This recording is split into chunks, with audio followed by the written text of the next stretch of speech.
lo que es un castillo?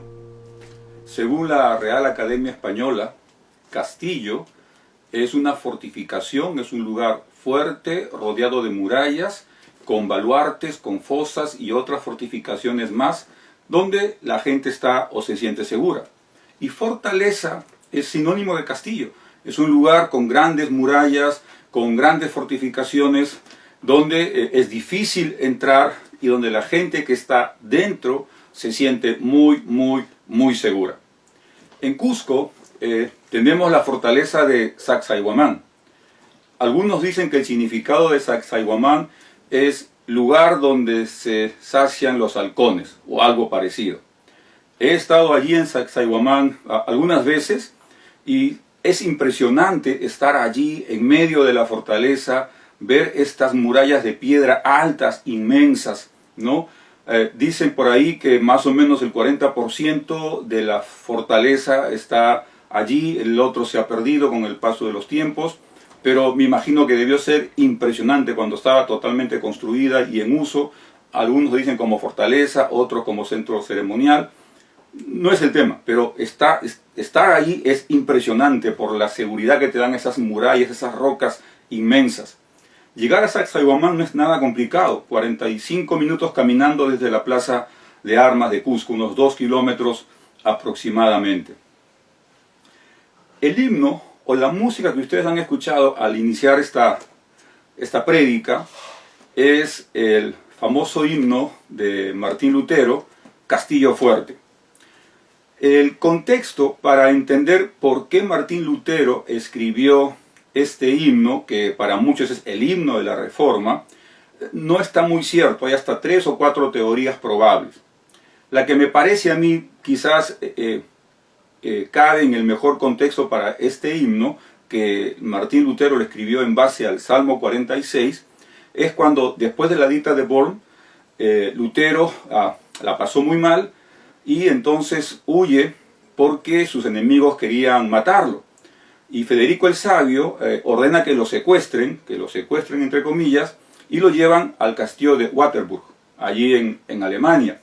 Este castillo está en Turingia, Alemania, construido sobre una colina, sobre un abismo de 410 metros. Obviamente no he estado en Alemania, pero he visto las fotos y es realmente impresionante. Vamos a ver una foto acá, también para que ustedes tengan una idea de este castillo.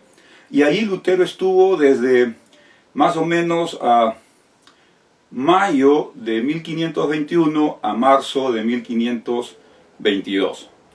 Dicen los historiadores que en ese tiempo Martín Lutero tradujo el Nuevo Testamento al alemán y probablemente también algunas otras partes del Antiguo Testamento, probablemente el Salterio, pero en ese lugar donde Martín Lutero se sentía seguro, se sentía a salvo en ese castillo, quizás años después, en 1529, 1527, Martín Lutero compone este himno, Castillo Fuerte. Y como dijimos, este himno está basado en el Salmo 46, que es el salmo que vamos a predicar esta tarde. Vamos a leer la palabra de Dios. Siempre la Biblia de las Américas, la palabra de Dios dice: Dios es nuestro refugio y fortaleza, nuestro pronto auxilio en las tribulaciones. Por tanto, no temeremos, aunque la tierra sufra cambios, y aunque los montes se deslicen al fondo de los mares, aunque braman y se agiten sus aguas, aunque tiemblen los montes con creciente enojo. Hay un río cuyas corrientes alegran la ciudad de Dios, las moradas santas del Altísimo. Dios está en medio de ella, no será sacudida. Dios ayudará al romper el alba. Bramaron las naciones, se tambalearon los reinos. Dio él su voz y la tierra se derritió. El Señor de los ejércitos está con nosotros. Nuestro baluarte es el Dios de Jacob. Venid y contemplad las obras del Señor, que ha hecho asolamiento en la tierra, que hace cesar las guerras hasta los confines de la tierra. Quiebra el arco, parte la lanza y quema los carros en el fuego. Estad quietos y sabed que yo soy Dios. Exaltado seré entre las naciones, exaltado seré en la tierra. El Señor de los ejércitos está con nosotros. Nuestro baluarte es el Dios de Jacob. Vamos a orar. Amado Dios, queremos agradecerte por esta tremenda oportunidad inmerecida que me das de compartir tu palabra. Oro, Señor, que esta palabra llegue a los corazones de las personas que van a ver y escuchar este mensaje de la misma manera como me ha llegado a mí en diferentes aspectos y áreas de mi vida. Señor, por favor, utilízame. Que el Espíritu Santo que mora en mí me dé sabiduría, discernimiento, me dé sencillez, pero a la vez profundidad al expresar tus palabras, tus pensamientos. De tal manera que todos seamos afectados por tu palabra, Señor. Gracias por este tiempo. Y en tu nombre dejamos este tiempo. Amén. Amén. Como ustedes saben, estamos en nuestra serie ¿Será cierto que? Y esta es la tercera semana, es el tercer tema. ¿Será cierto que Dios es nuestro refugio y nuestra fortaleza? Y tenemos que responder, como hemos respondido en los otros momentos, con un rotundo sí. Dios es nuestro refugio y nuestra fortaleza en medio de la crisis. Y en primer lugar, ¿por qué? Porque la Biblia así lo dice. Y yo quiero resaltar este primer punto cuando digo porque la Biblia así lo dice, porque no son mis palabras, no son mis ideas, sino son lo que la Biblia dice, que es básicamente la palabra de Dios escrita. Y si la palabra de Dios escrita así lo dice, yo creo que eso hay que creerlo y prestar mucha atención. Entonces, si volvemos a preguntar, ¿será cierto que Dios es nuestro refugio y nuestra fortaleza? Y decimos que sí, porque, en primer lugar, así lo dice la Biblia. Leamos el primer verso. Dios es nuestro refugio y fortaleza, nuestro pronto auxilio en las tribulaciones. En este primer versículo, el salmista, los hijos de Coré, el salmista dice o utiliza tres metáforas para hablar acerca de Dios. La primera metáfora es refugio, la segunda metáfora es fortaleza, y yo creo que la tercera metáfora es pronto auxilio. Es decir, en primer lugar dice que Dios es nuestro refugio. Reina Valera dice nuestro amparo. La idea de refugio o amparo es cuando yo me encuentro acechado por el peligro y entonces quiero buscar un refugio, donde refugiarme, donde ampararme, donde cobijarme. Y el salmista dice que Dios es nuestro refugio, ese lugar donde nos sentimos seguros.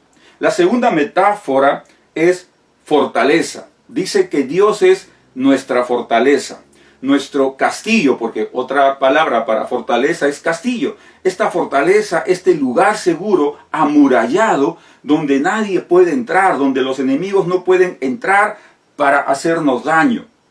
Y el salmista dice que Dios es nuestra fortaleza. En palabra de Lutero sería nuestro castillo fuerte, ese lugar donde nadie puede penetrar, ese lugar impenetrable, donde nosotros nos sentimos seguros y confiados. Y en tercer lugar, la tercera metáfora dice que Dios es nuestro pronto auxilio.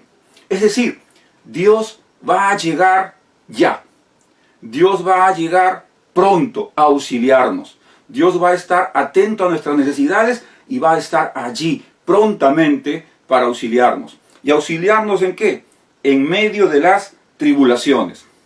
Pronto auxilio en las tribulaciones, es decir, en los momentos de crisis, en los momentos de angustia, en los momentos de ansiedad, cuando pienso que no hay salida, cuando pienso que todo terminó. En ese momento de angustia, dice Dios en su palabra que Él es nuestro refugio, nuestra fortaleza y nuestro pronto auxilio. Pronto auxilio. Y amigos, aquí yo quiero hacer un pequeño alto para explicar esto. Los tiempos de Dios son perfectos. Los tiempos de Dios son exactos y prontos. Muchas veces queremos que Dios nos ayude en nuestro tiempo y a nuestra forma. Queremos ya, queremos ahora. Y cuando Dios tarda, entre comillas, porque Dios no tarda, Dios es pronto auxilio, cuando en nuestro concepto Dios se demora, pensamos que Dios nos ha olvidado, pensamos que no estamos en los planes de Dios, o pensamos que hay tantos millones de personas que Dios no se preocupa por nosotros. Y no es así. En mi experiencia, el tiempo de Dios es tiempo perfecto. No importa si para mí pareciera que tardó o que me olvidó, no. Recuerdo a Abraham, Dios le prometió gran descendencia. Y recién cuando estaba por cumplir 100 años, 25 años después de la primera promesa, Dios le da con Sara, su esposa, estéril y ya mayor, a Isaac. El tiempo de Dios es perfecto. Y en medio de nuestras tribulaciones, Dios es nuestro pronto auxilio. Y el verso 2 dice, por lo tanto, y esto es como querer decir, por lo antes dicho, ¿y qué dijo antes? Que Dios es nuestro refugio, nuestra fortaleza y pronto auxilio. Por lo tanto, dice, no temeremos. Es decir, no tenemos que entrar en pánico, no tenemos que entrar en miedo, pero no ese miedo natural ante alguna situación, sino no tenemos que entrar en pánico o en angustia, en ese miedo que me lleva a la desesperación, en ese miedo que me lleva hasta incluso desconfiar o no creer en Dios. No tenemos que tener miedo, miedo que nos lleve al pánico, miedo que nos lleve a la angustia, miedo que nos lleve a la desesperación. Y por si no quedó claro que no debemos tener miedo, el versículo 2, la segunda parte, y el versículo 3 nos da los ejemplos. Y estos ejemplos tienen que ver con desastres naturales.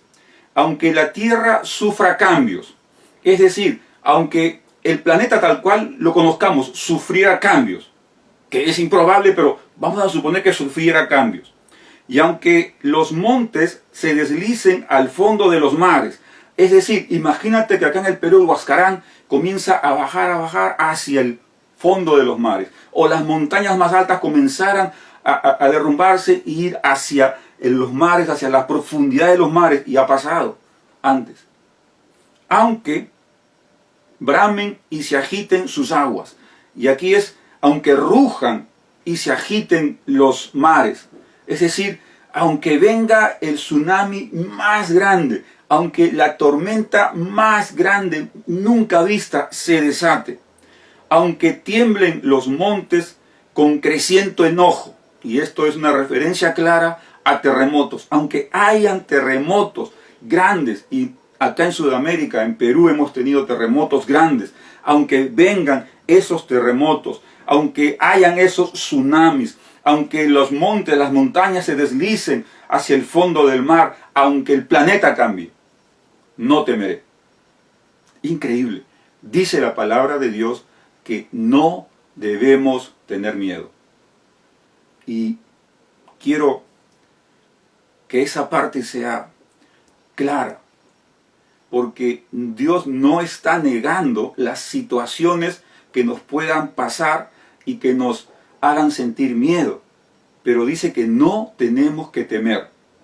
Estamos en una situación compleja con este tema de la pandemia, con este tema del COVID-19, ahora ya hemos salido, no estamos estamos en distanciamiento social, pero podemos salir. Y mucha gente no sale por miedo, y mucha gente que sale con miedo, porque no quiere contagiarse. Y en verdad hay bastante peligro porque la gente no se cuida. La gente es muy descuidada en los micros, en las colas, en los supermercados, ¿no? Pero Dios dice que también está en control de eso. No debemos tener miedo. Y yo me repito eso cada vez que salgo. No debo tener miedo, Dios está en control. Ahora, ¿será cierto, en segundo lugar, que Dios es nuestro refugio y nuestra fortaleza en medio de la crisis? Y en segundo lugar, sí, porque Dios está con nosotros. versículos 4 al 7. No hay un río cuyas corrientes alegran la ciudad de Dios, las moradas santas del Altísimo. Dios está en medio de ella, no será sacudida. Dios la ayudará al romper el alba. Bramaron las naciones, se tambalearon los reinos. Dio él su voz y la tierra se derritió. El Señor de los ejércitos está con nosotros. Nuestro baluarte es el Dios de Jacob. En esta segunda división, porque este Salmo 46 tiene 3 divisiones naturales, del 1 al 3 que acabamos de compartir, del 4 al 7 y del 8 al 11. En esta segunda estrofa, acá el salmista cambia un poco el escenario. Nos mueve de un escenario de desastres naturales hacia un escenario de desastres, de crisis nacional. Es decir, desde los desastres naturales, de terremotos, de hundimientos de montañas, nos mueve ahora hacia crisis o desastres nacionales. Y empieza en el verso 4 diciendo, hay un río cuyas corrientes alegran la ciudad de Dios. Hay un río, quizás esta referencia que hace el salmista a este río, cuyas corrientes de agua alegran la ciudad de Dios, quizás haga referencia a Génesis 2:10, donde se habla de este río que está en el huerto del Edén, que está regando el huerto del Edén y que se divide en 4 ríos más. Quizás haga referencia a ese río en el huerto del Edén. Quizás también el salmista, cuando dice que este río cuyas aguas alegran la ciudad de Dios, quizás esté refiriéndose el salmista a Jerusalén. Este Salmo 46 pertenece a los salmos de cánticos de Sión. Y Sión es otra palabra para referirse a Jerusalén. Y pudiera ser aquí que la ciudad de Dios sea una referencia a Jerusalén. Además dice las moradas santas del Altísimo. Hay un río cuyas corrientes alegran la ciudad de Dios, las moradas santas del Altísimo. Puede ser una referencia a Jerusalén. Sin embargo, fíjate verso 5. Dios está en medio de ella. Dios dice que está en medio de su ciudad.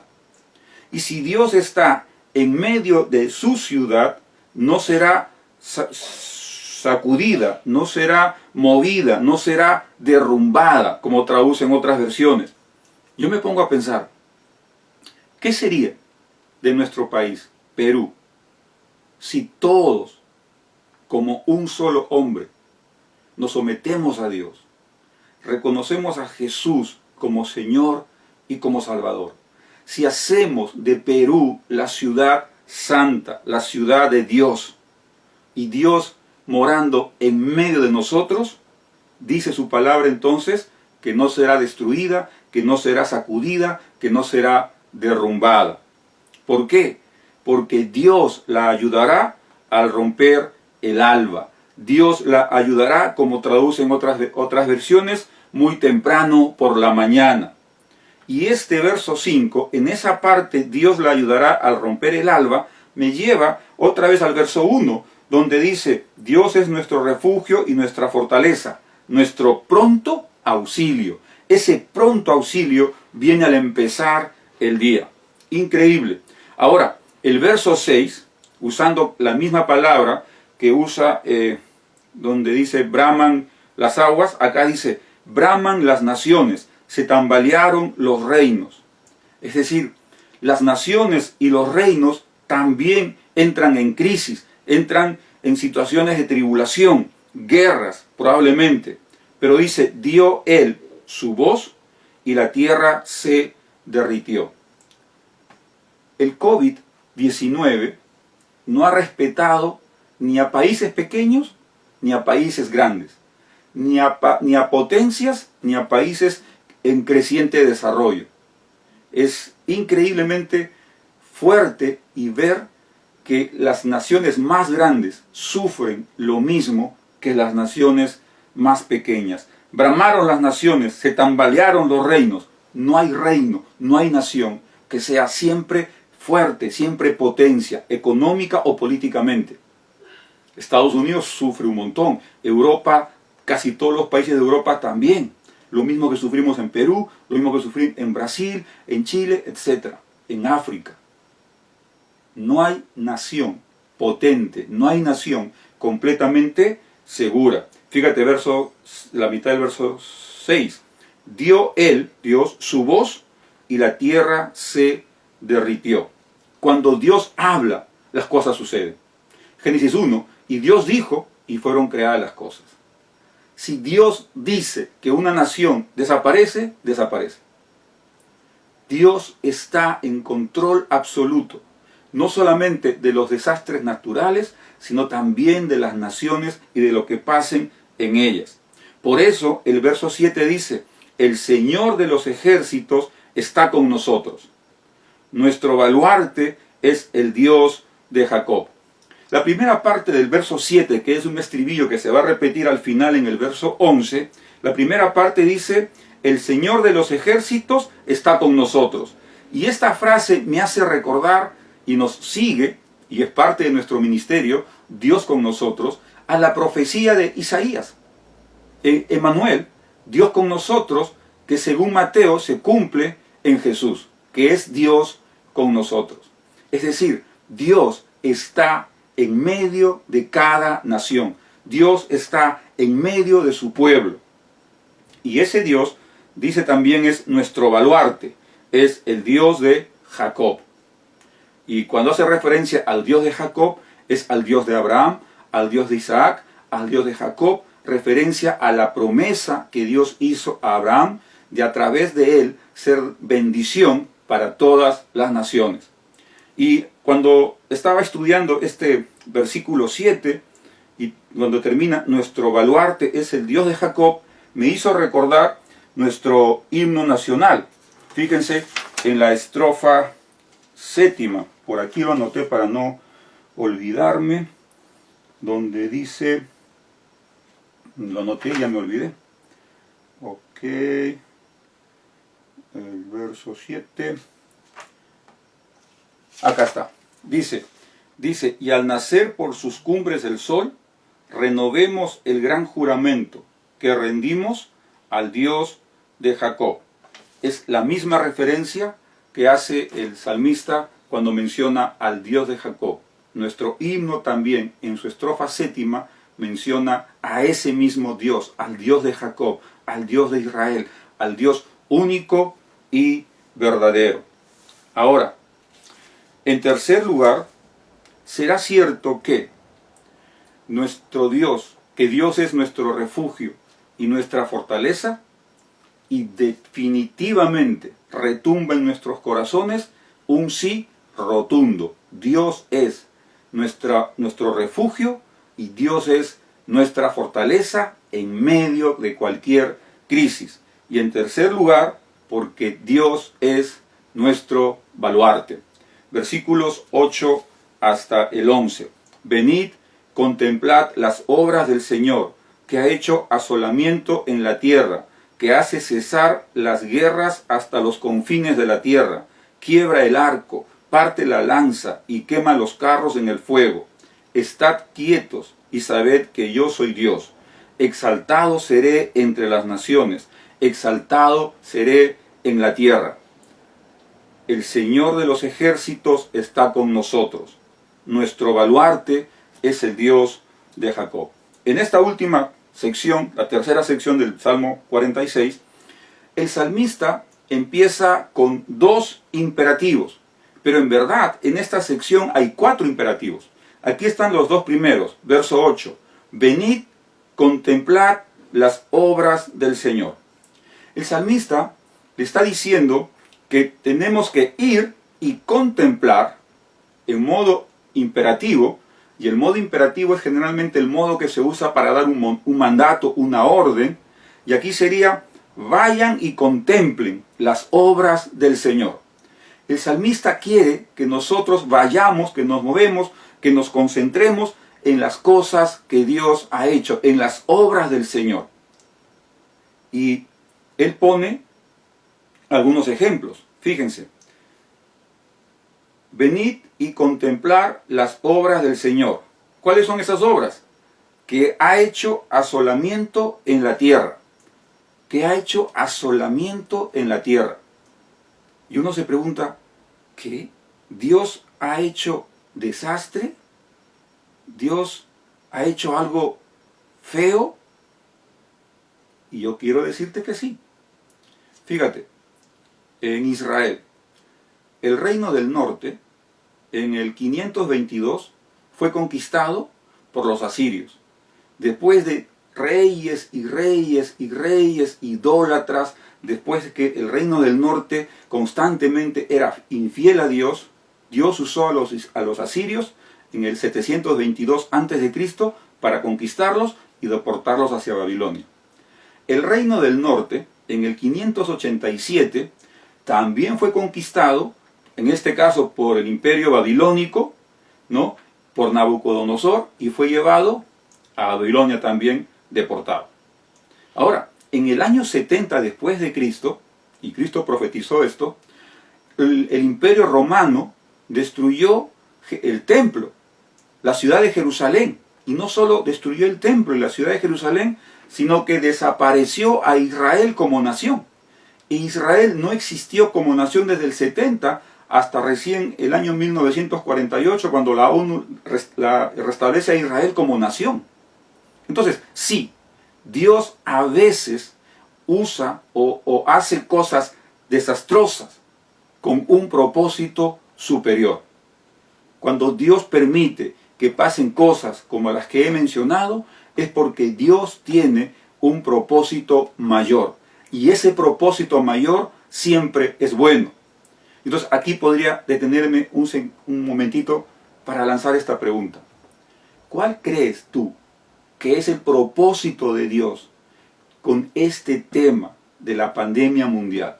¿Cuál crees tú que es el propósito de Dios al permitir que este virus ataque a tantos países mundial, que tantos millones de personas estén muriendo?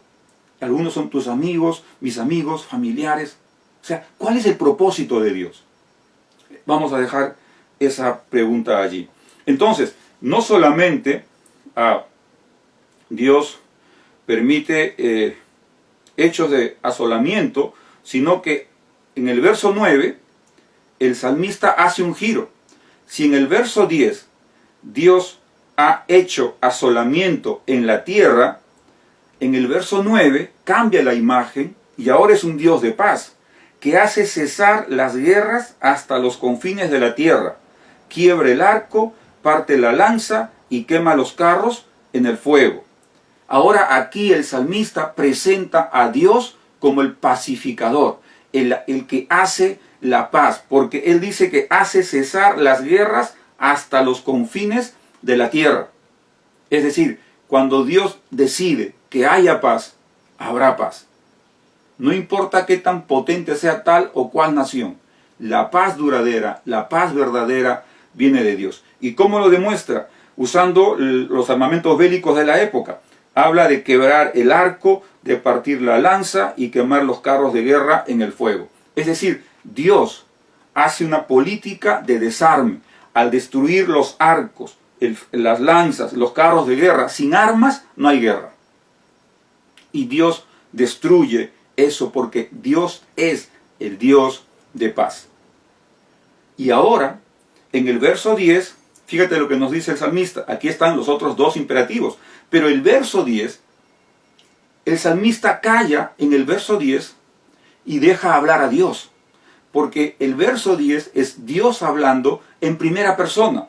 Dice, estad quietos y sabed que yo soy Dios. La narrativa hace un giro y ahora es Dios hablando. Y acá están los otros dos imperativos, ¿no? Estad quieto. ¿Qué significa eso? Párate, no te muevas. Haz un alto en tu vida, frena. Y sería bueno, en esta pandemia, que hagamos un alto, que paremos y que comencemos a analizar. Pero parar, estar quieto, tiene un propósito. El siguiente imperativo es, y sabed, o como dice Reina Valera, conoced que yo soy Dios. Entonces, Dios está pidiendo que hagamos un alto en nuestras vidas, que hagamos un stop, un parar para saber quién es Dios. Y si conocemos a Dios, fíjate la conclusión del verso 10. Exaltado seré entre las naciones, exaltado seré en la tierra. Si las naciones conocen a Dios, la consecuencia lógica es que nosotros exaltaremos a Dios por lo que Él es. Y el Salmo termina con el verso 11, que es el mismo verso 7, el Señor de los ejércitos está con nosotros. Nuestro baluarte es el Dios de Jacob. Y es la misma idea con que empezó el Salmo 1. Perdón, el Salmo en el verso 1. Dios es nuestro refugio y fortaleza. Y acá dice, Dios es nuestro baluarte, nuestro refugio, nuestra fortaleza, nuestro castillo en medio de las tribulaciones. Concluyendo, amigos, creo que el verso 10 nos debería llevar a la siguiente reflexión. Cuando lancé la pregunta, ¿qué es lo que Dios nos está mostrando en medio de esta pandemia? Yo creo que es lo que está en el verso 10. Que hagamos un alto en nuestras vidas. Que empecemos a conocerle mejor a Dios. ¿Y cómo puedo conocer mejor a Dios? Creo yo que hay dos formas. Y te invito esta tarde a que empieces a conocer a Dios mediante estas dos formas. Primero, que te quedes quieto, que te pares de todo lo que estás haciendo. Haz un alto en tu vida para conocer a Dios. Primero, en la oración. Y cuando hablo de oración, no estoy hablando de repetir rezos o fórmulas. No. Cuando hablo de oración, es ese conversar con Dios como lo harías con tu mejor amigo. Ese acercarte a Dios y abrirle tu corazón, mostrarle tus inquietudes, mostrarle tu frustración, mostrarle tu temor, porque Él es tu refugio, tu fortaleza, tu pronto auxilio. Entonces, conocer a Dios a través de la oración es acercarnos a Él para tener una relación personal. No conocerle de manera religiosa, no, conocerle de manera personal, como conocemos a un amigo. Y cuando conocemos a un amigo y el amigo nos cae bien, pasamos tiempo, salimos, conversamos, horas de horas, porque da gusto pasar tiempo con ese amigo.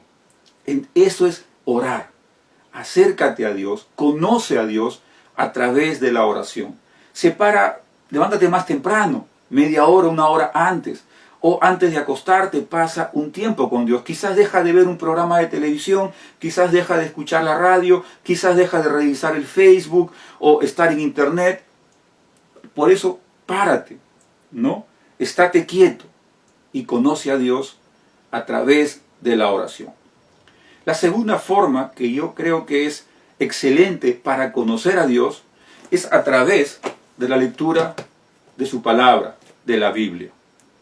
Yo creo que todos, o la gran mayoría, tenemos una Biblia en nuestra casa, ya sea porque le pidieron en el curso de religión a nuestros hijos, o ya sea porque asistimos a una iglesia y tenemos una Biblia. Pero vamos a suponer que no tienes una Biblia. Escríbeme, escríbeme por Messenger, o mándame un email. Aquí aparece la dirección de mail. Yo por lo menos te mando una Biblia virtual, o si de alguna manera te hago llegar una Biblia física. Pero mi propósito es que leas la Biblia. No vas a conocer a Dios si no lees su palabra. Dios es un Dios personal a través de la oración. Pero Dios quiso dejarnos su Biblia, su palabra escrita, para conocerle. La lectura diaria nos hace conocer a Dios, cómo piensa, qué desea de mí, qué deseo de Él, qué espero de Él. Aquí está la segunda forma de conocer a Dios a través de la lectura diaria de la palabra de Dios. Ahora, quizás voy a preparar un video de cómo leer la Biblia o algún método, porque no es saltando de un lugar a otro. Así no se lee la Biblia un poquito por acá, otro poquito por allá, uno más al centro. No, hay que leerlo en orden. Entonces, te animo, te exhorto a que en esta situación de pandemia, en esta situación de crisis, te acerques a conocer a Dios en la oración y en la lectura de su palabra. Creo que ese es el propósito de Dios para nosotros en esta pandemia. Que hagamos un alto y que le conozcamos a través de la oración y a través de la lectura de su palabra. Vamos a orar. Señor, queremos agradecerte por la enseñanza de esta tarde, Señor. Gracias por utilizarme y permitirme mostrar tu palabra, predicar tu palabra, enseñar tu palabra, Señor. Gracias por mostrarnos a través del Salmo 46 que tú eres nuestro refugio, que tú eres nuestra fortaleza, nuestro castillo fuerte y nuestro pronto auxilio. Que no tenemos miedo, aunque pase lo que pase, aunque hayan crisis naturales, aunque hayan crisis en naciones o crisis internacionales, aunque esta pandemia nos mueva todos los pisos y nos haga, no vamos a tener miedo, porque tú estás con nosotros. Tú eres nuestro Dios, el Dios de Jacob. Gracias, Dios.